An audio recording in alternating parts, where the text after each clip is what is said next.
تیرے لیے امان ہے، تیرے لیے امان ہے۔ ماشاءاللہ نبی کے غلام کی امان دنیا میں بھی ہے اور آخرت میں بھی۔ اور اسی سے لگی ہوئی بات کسی عاشق نے کہی ہے، قیامت کی ہیبت سے سب کانپتے ہیں کہ قہار عالم کا دربار ہوگا۔ قیامت کی ہیبت سے سب کانپتے ہیں کہ قہار عالم کا دربار ہوگا، مگر پھر بھی ہے آرزوئے قیامت کہ محبوب باری کا دیدار ہوگا۔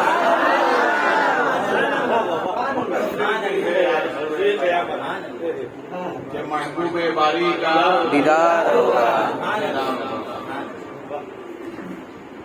محشر میں دو صفیں ہوں گے، ایک نیکوکاروں کی، ایک گناہگاروں کی، یہ دو صفیں ہوں گے۔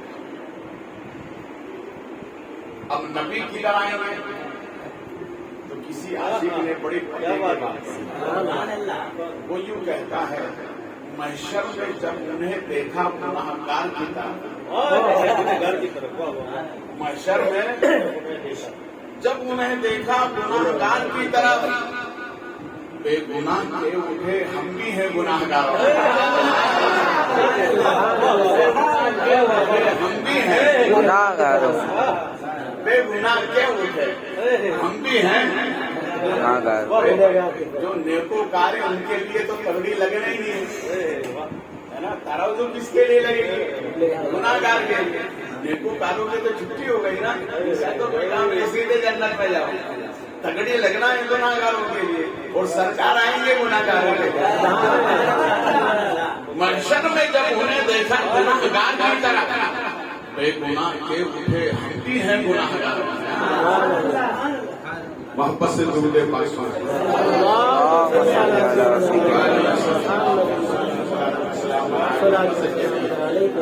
یا حبیب اللہ صلی اللہ علیہ وسلم۔ سرکار کی بارگاہ میں ایک اعرابی آئے، نئے نئے مسلمان ہوئے تھے، سرکار مدینہ تشریف لے گئے تھے، اس کے بعد وہ آئے مسلمان ہوئے، تو انہوں نے محشر کا تذکرہ سنا کہ بھئی محشر میں ایسا ایسا ہوگا، سورج سوانحے پر ہوگا، کوئی کسی کا پرسانے حال نہ ہوگا، حساب و کتاب کا معاملہ ہوگا۔ تو نئے اعرابی تھے، نئے نیا دین لے کر آئے تھے، تو نبی کی بارگاہ میں آئے، آ کر کہنے لگے میرے آقا ایسی کوئی صورت ہے کہ میں بغیر حساب کے جنت میں چلا جاؤں؟ بغیر حساب کے جنت میں چلا جاؤں؟ تو نبی نے فرمایا ہاں صورت تو ہے۔ ہمارے نبی نے فرمایا سوال تیرا حسین ہے تو جواب بھی میرا حسین ہے۔ کیا سرکار وہ کیا صورت ہے؟ تو نبی نے فرمایا 4 باتوں پر عمل کرنا ہے، بغیر حساب کے جاؤ۔ بولو آپ کو بھی جانا ہے نا، تو 4 باتیں سن لینا۔ نبی نے ارشاد فرمایا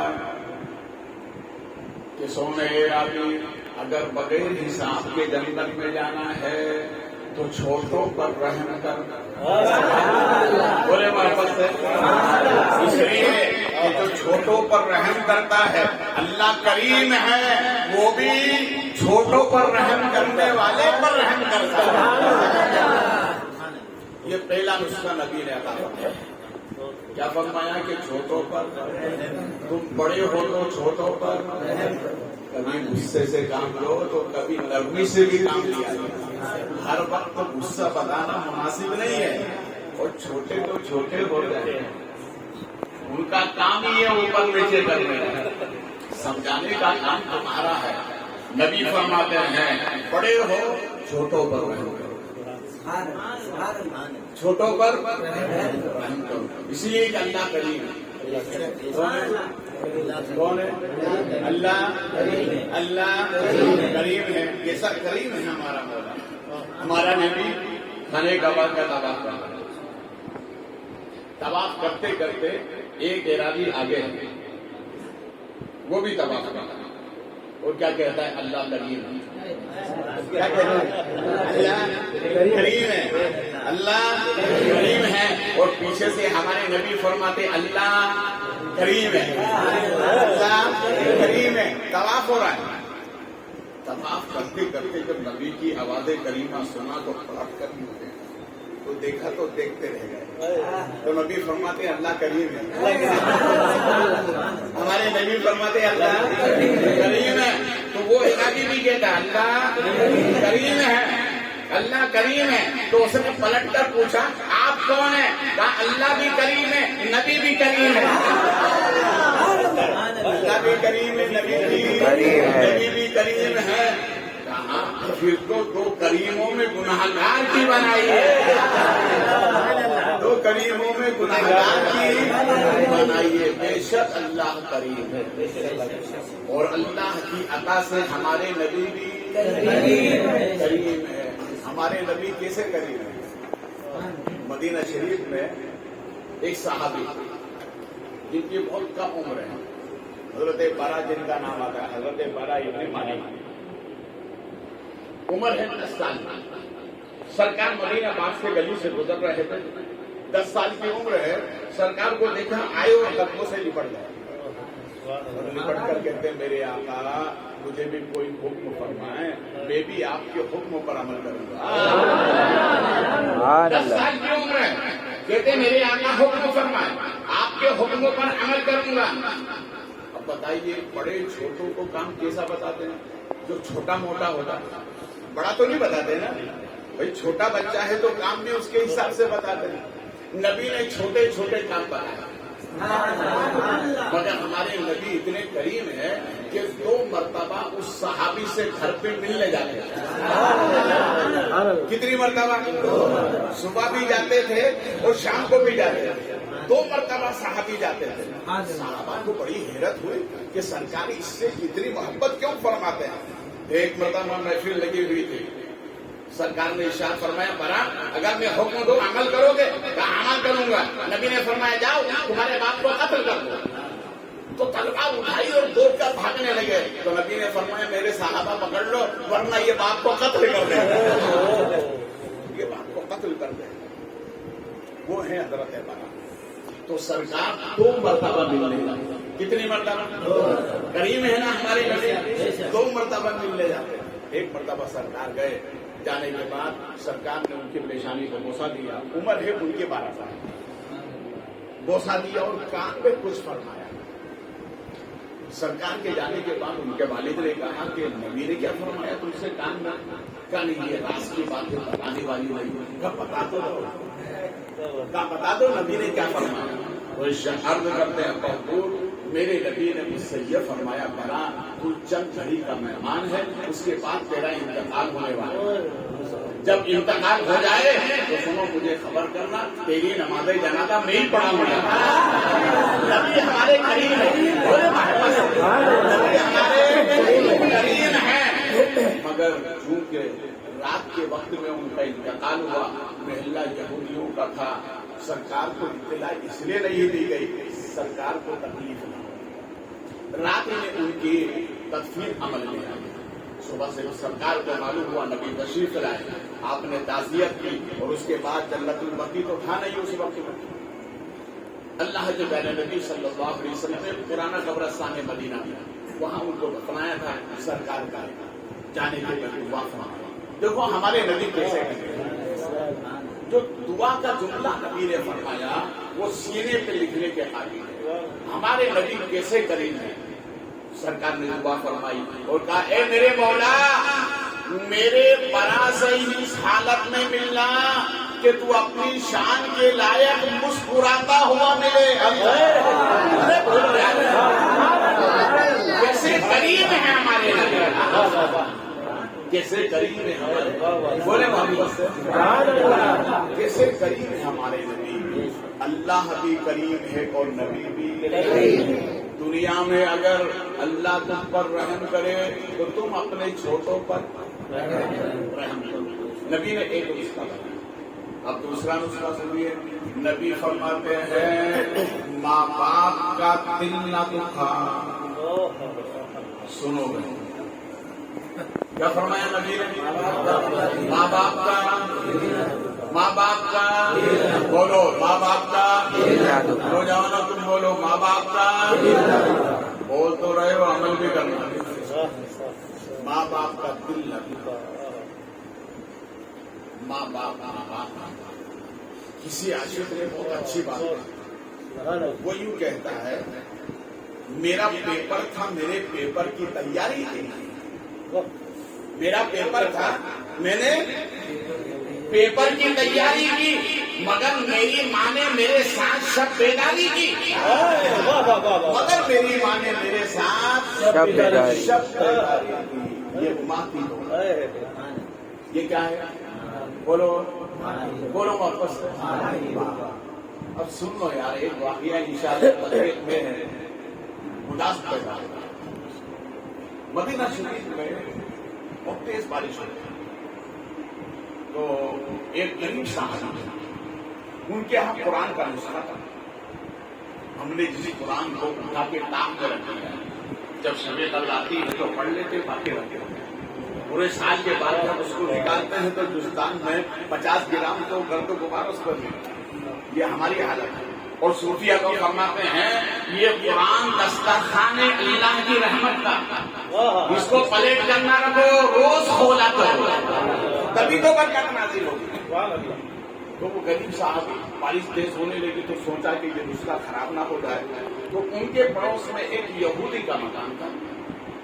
مدینہ شریف میں پہلے یہودی بہت زیادہ تھے، کثرت سے آبادی تھی، تو آئے اور کہا اس یہودی کی عورت سے کہ یہ نسخہ تم رکھ لو، تمہارا مکان بڑا ٹھیک ٹھاک ہے، میرے مکان میں ہوگا یہ پانی کی وجہ سے خراب ہو جائے گا۔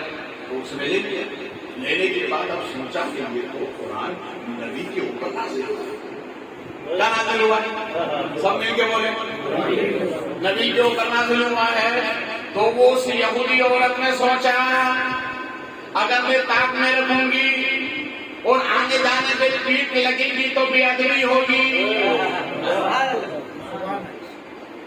کیا کیا یہ تو نبی پر نازل ہوا ہے، اس کا احترام ویسے ہی کرو جیسا اس کا حق ہے۔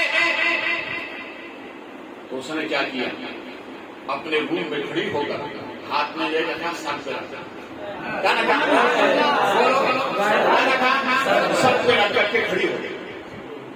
شام کو اس کا شوہر آیا تو آنے کے بعد تو اس نے کہا کیا بات ہے، ایسا ایسا مسئلہ ہے اور یہ قرآن کا نسخہ ہے جو نبی پر نازل ہوا، میں نے سوچا ادھر ادھر رکھنا مناسب نہیں، کیوں نہ سر پہ رکھنا، سب پہ رکھ لیا اس نے۔ تو اس یہودی نے کہا چلو کوئی بات نہیں، آدھی رات تمہاری آدھی رات میری، آدھی رات تمہاری آدھی رات میری۔ جبریل سدرا چھوڑ کر آئے نبی کی بارگاہ میں آ کر عرض کرتے آقا انہیں کلمہ پڑھا دو، جو پوری رات سر پہ قرآن لے کر کے کھڑے ہوئے ہیں، لوگ اپنی مرضی سے کلمہ پڑھتے ہیں، مگر انہیں تم جا کر کے کلمہ پڑھا دو۔ قرآن کی جتنی تعظیم کرو گے اتنے ہی اللہ تم کو عزت عطا فرمائے گا۔ ہمارے نبی گئے، حضرت ابوبکر صدیق کو ساتھ میں لے، حضرت فاروق اعظم بھی ساتھ ہیں، حضرت بلال حبشی بھی ساتھ ہیں، سرکار لے کر گئے۔ سب نے کہا میرے آقا کہاں جانے کا ارادہ ہے؟ تو کہا نبی نے فرمایا چلو ایک کلمہ پڑھانا۔ سرکار ایسا کون خوش نصیب ہے مدینے میں جس کو آپ جا کے کلمہ پڑھائیں گے؟ سرکار سب تو یہی آ کے کلمہ پڑھتے ہیں، آپ جس کو جانے پڑھانے جانا ہے وہ کتنا خوش نصیب ہے۔ تو نبی نے فرمایا ہاں خوش نصیب اس لیے ہے کہ میرے قرآن کو اس نے سر پہ رکھا ہوا ہے۔ رسول کریم صلی اللہ علیہ وسلم تشریف لے گئے اور دونوں میاں بیوی کو کلمہ پڑھایا۔ کیا مطلب؟ جو قرآن کی تعظیم کرتا ہے وہ نبی کی نظر میں محبوب ہوتا ہے۔ اسی لیے کسی عاشق نے کہا ہے تاکہ مسلیاں نہ بنا قرآن ہے برکت کے لیے، یہ تاک کی زینت بننے کے لیے نہیں آیا، یہ دل کی زینت بننے کے لیے، تاکہ مسلیاں نہ بنا قرآن ہے برکت کے لیے۔ صندوق ہے اس کی حفاظت کے لیے، دل ایک صندوق ہے اس کی حفاظت کے لیے۔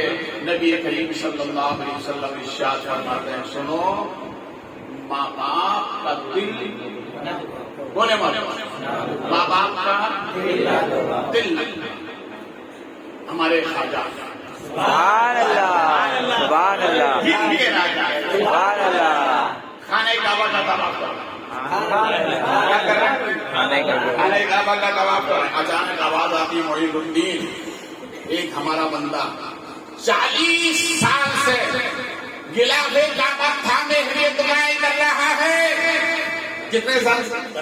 بولے 40 سال سے غلاف کعبہ تھامے ہوئے دعائیں کر رہا ہے، مگر معین الدین اسے جا کر بتا دو، جب تک کہ ماں راضی نہیں ہوگی توبہ قبول نہیں ہوگی۔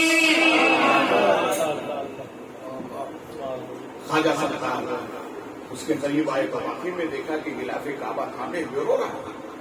آپ نے کان میں کہا کہ غلام اسی وقت کام آئے گا، ماں کو جا کے راضی کر لیں، ماں کو جا کے راضی کر لیں۔ خواجہ سرکار نے فرمایا، تم نے ماں کو کیوں ستایا؟ کہا کیا بتاؤں، بیوی کی محبت میں ماں کو گھر سے نکال دیا۔ کس کی محبت میں؟ بولے بولے، کس کی محبت میں؟ آج کل بھی ایسا ہوتا ہے نا۔ نوجوانوں سنو میرے آنے والے جملے، خواجہ نے فرمایا کہ تم نے کیا گستاخی کی؟ کہا میں نے بیوی کی محبت میں ماں کو گھر سے نکال دیا۔ تو خواجہ سرکار نے فرمایا، جاؤ ماں کے پاس معافی مانگو، اور اگر مکان کا دروازہ کھلا ہونا تو کہنا، اے ماں، جس نبی کا تو کلمہ پڑھتی اس نبی کا واسطہ، اے ماں، جس نبی کا کلمہ پڑھتی ہے اس نبی کا واسطہ، اے ماں سنو، جس نبی کے زمانے سے محبت کرتی ہے اس پنجتن کا واسطہ، جس قرآن کی تلاوت کرتی ہے اس مقدس کتاب کا واسطہ، میں دروازہ کھول دے۔ انہوں نے سکھا دیا، ویسے ہی جا کے دروازہ بند تھا، دستک بھی اندر سے آواز آئی، کام میں تمہارا مجرم بیٹا ہے۔ کہاں کیوں؟ کہاں دروازہ؟ کہا نہیں نبی کا واسطہ۔ خواجہ نے پہلے ہی طریقہ بتا دیا، نبی کا واسطہ، دروازہ نہیں، نبی کا واسطہ، پنجتن کا واسطہ، قرآن مقدس کا واسطہ۔ ماں بولتی، دل پگھل گیا، دل پگھل گیا۔ بیٹا کتنا بھی جرم کرے مگر ماں سے معافی مانگے تو ماں معاف کر دیتی ہے، تو اس کا بیٹا نہ۔ دروازہ جیسے کھولا تو قدموں پہ گر گیا، کہا ماں معاف کر دو۔ بولو محبت سے، ماں معاف کر دے۔ ادھر اس نے معافی مانگی، میرے خواجہ فرماتے ہیں، میں خانہ کعبہ کا غلاف پکڑ کر دعا کر رہا تھا، عاطف غیبی سے آواز آتی ہے، اے معین الدین، ماں نے معاف کر دیا، میں نے بھی اسے معاف کر دیا۔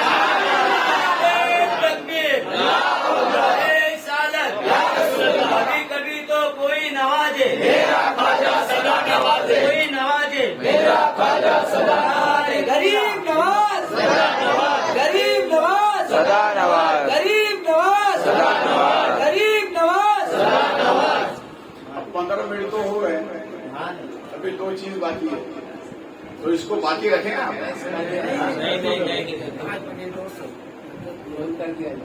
پورا کرو، 1 گھنٹہ لگے گا، آئیے گا، 1 گھنٹہ لگے گا، چلیے ٹھیک ہے۔ محبت سے درود پاک مولانا محمد فاضل علیہ وسلم، صلاۃ و سلام علیک سیدی یا حبیبی یا رسول اللہ صلی اللہ علیہ وسلم۔ وہ عربی عرض کرتے سرکار کو نسخے تو ہو گئے، تیسرا کیا ہے؟ تو ہمارے نبی نے فرمایا، سن، آنکھوں میں نبی پیدا کیا۔ کیا پیدا کیا؟ نبی، کائی کی نبی؟ آنسوؤں کی نبی، بولو نا یار، کائی کی نبی پیدا کیا؟ آنسوؤں کی نبی۔ کبھی خوف خدا سے رو، کبھی محبت نبی میں رو، کبھی ماں باپ کی محبت میں رو، کبھی پیر کی محبت میں رو۔ یہ تیرا رونا اتنا قیمتی ہے، دنیا بھی بنا دے گا، آخرت بھی بنا دے گا۔ آنکھوں میں شرم و حیا پیدا ہو۔ رسول کریم صلی اللہ علیہ وسلم کے ایک صحابی جن کا نام حضرت جریر ہے، سرکار نے ان سے فرمایا کہ اے جریر، میرے 35 صحابی مکے میں قید ہیں، میرے 35 صحابی مکے میں قید ہیں، یہ تمہاری ذمہ داری ان کو چھوڑا کر آزاد کرا کے لاؤ۔ لبیک یا رسول اللہ، بولو لبیک یا رسول اللہ۔ انہوں نے کہا لبیک یا رسول اللہ، کیا کہا؟ لبیک یا رسول اللہ۔ مدینے سے روانہ ہوا۔ اب جب مکے پہنچے نا تو جہاں جہاں پر قیدی جو صحابہ تھے یہ دیوار کھان کے جاتے، ہاتھ پکڑتے، چل نبی نے تجھے بلایا، چل نبی نے تجھے بلایا ہے۔ 35 صحابہ کو آزاد کر دیا، جتنے بھی سرداران مکہ تھے حرم میں میٹنگ کی اور کہا رات میں کون آتا ہے آزاد کے لیے غلام کو آزاد کرا کے لے جاتا ہے اور کہتا ہے چل نبی نے تجھے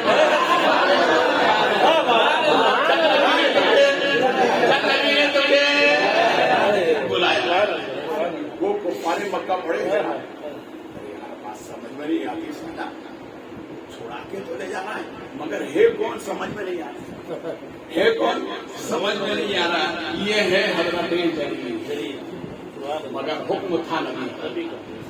اب دیکھیں جب یہ مکے سے جانے لگے، کچھ دور جانے کے بعد میں ایام جہالت میں یہ جس محبوبہ سے محبت کرتے تھے وہ سامنے آ گئی اور آنے کے بعد کہتی ہے جریر میں وہی ہوں جس سے تم محبت کرتے ہو۔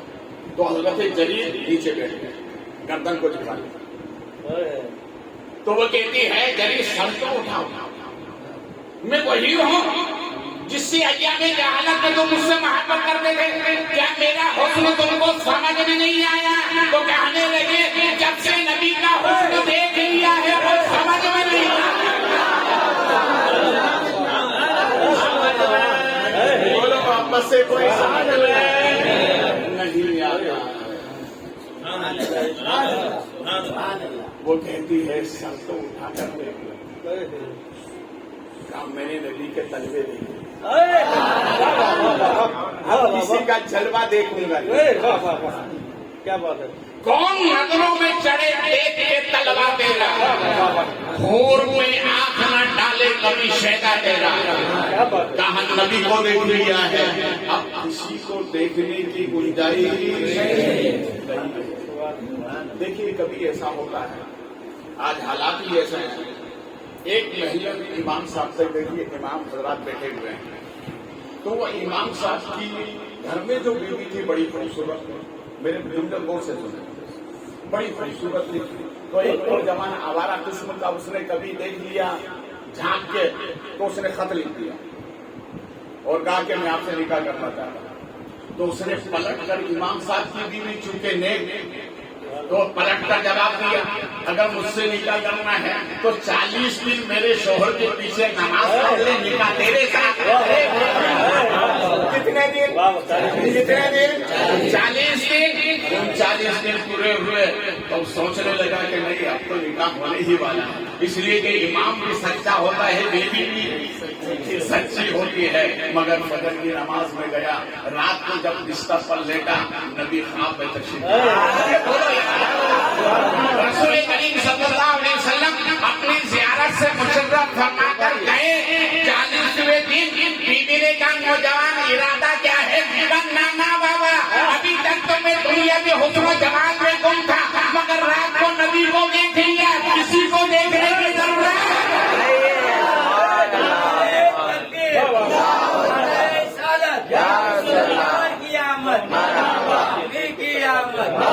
حضور کی آمد، بخاری دولہ زندہ باد۔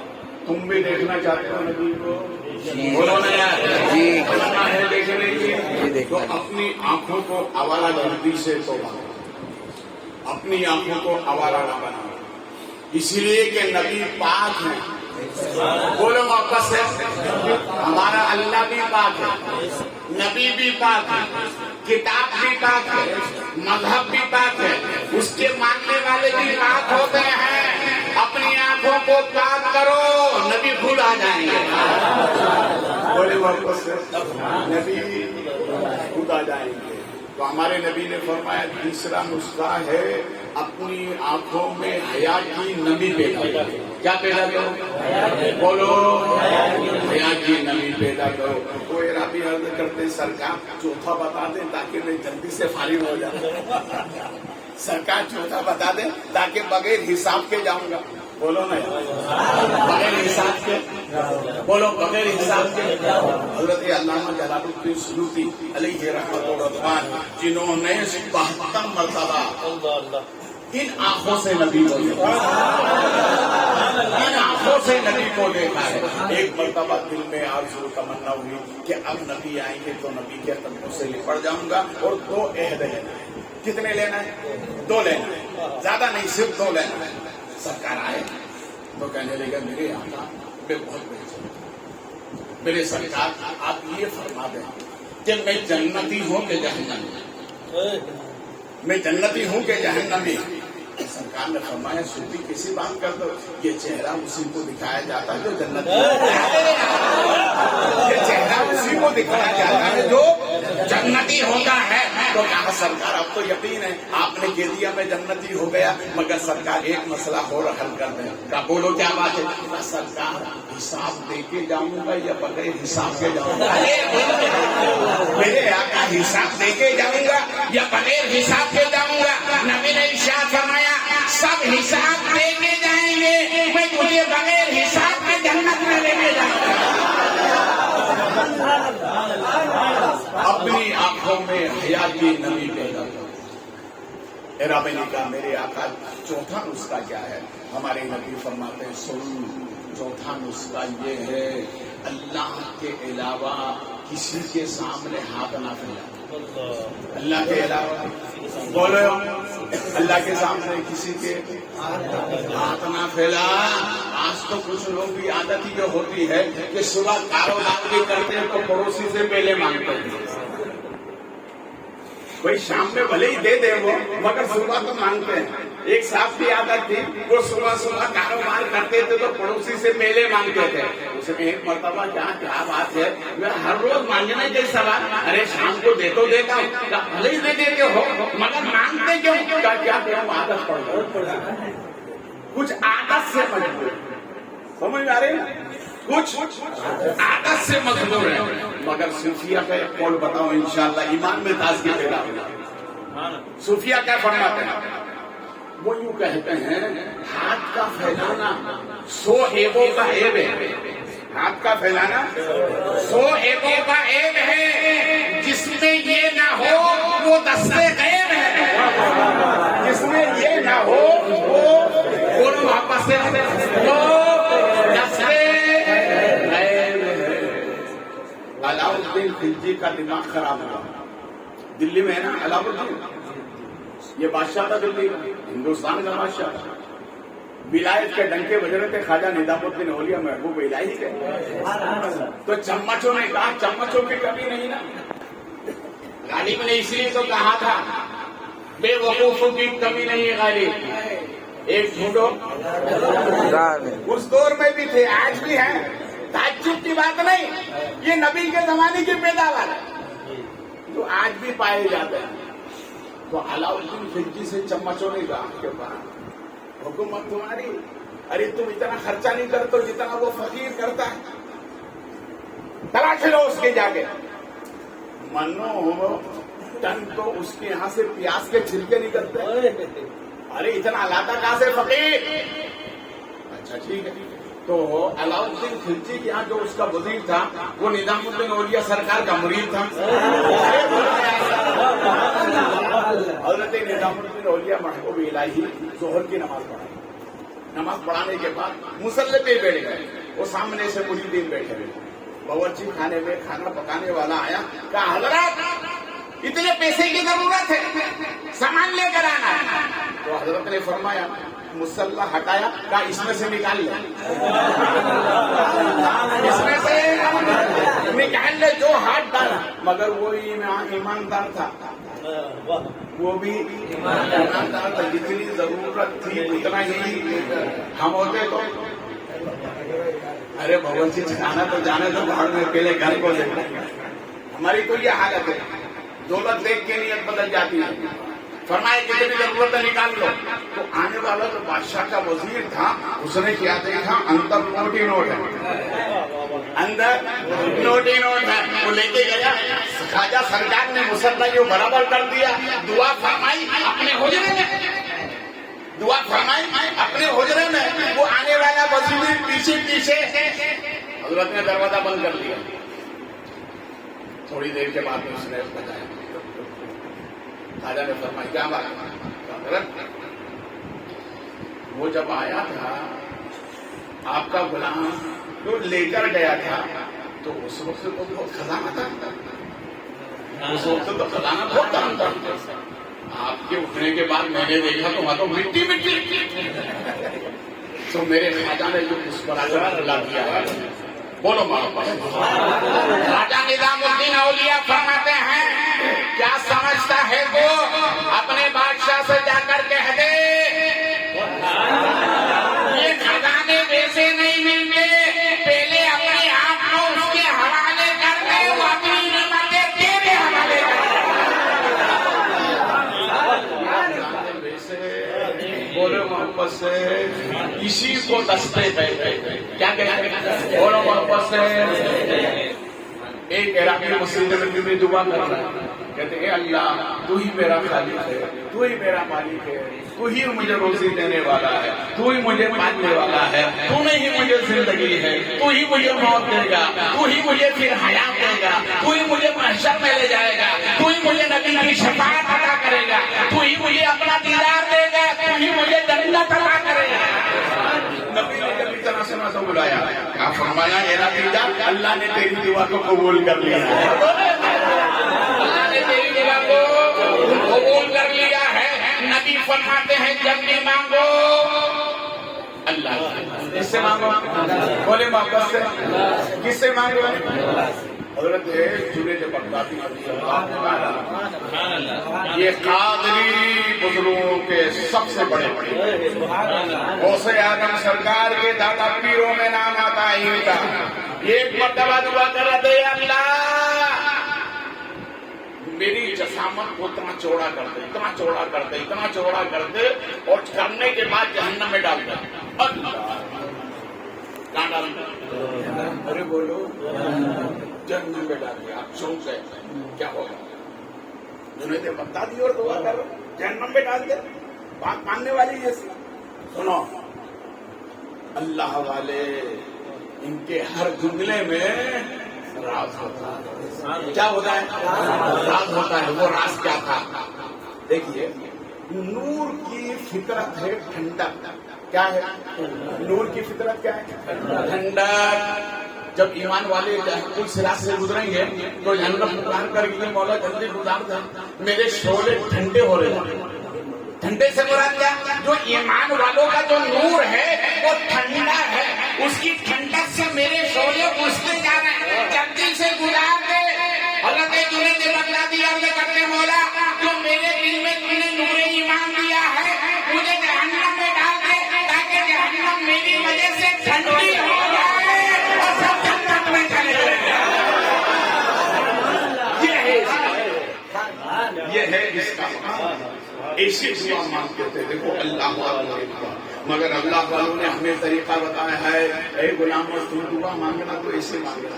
میرے تصور میں کہا حضور کیسی دعا مانگے تو فرماتے ہیں سنو مانگی ہوئی دعا میں کرشمہ خدا کا ہے، بولے محبت سے مانگی ہوئی دعا میں کرشمہ خدا کا دے، بس نام محمد کا وسیلہ لگا کے دے، نام محمد کا وسیلہ لگا کے دے۔ نبی نے ارشاد فرمایا سنو چھوٹوں پر ماں باپ کی خدمت کرو، آنکھوں میں وہ جب کام تو اللہ سے مانگ. نبی نے فرمایا یہ 4 بات پر عمل کر بغیر حساب کے جنت. بولے بغیر حساب کے.